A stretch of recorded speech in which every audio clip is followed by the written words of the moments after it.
Hey guys, welcome back to my video. Today I'll be showcasing, that's a new word, I think, my new narrow gauge model.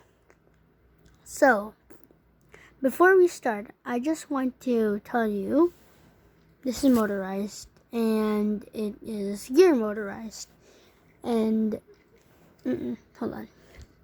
It is powered by circuit cubes. Hold on. Like my other steam train I did in the last video.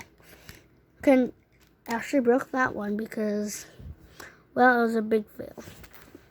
But anyways, there's on, there's off, of course, and there's Wi-Fi, which sorry, it keeps on tipping over, which I cannot use because, well, app does work, but it only works at one speed, so it does work on any speed, just only one control.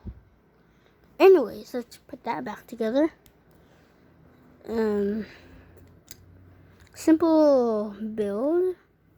This is the diesel. The rest are cars. We have a tanker, and we have a truck, I should say. I think it is a truck. It is a truck. Hold on, I have to put the roof on. Hold on.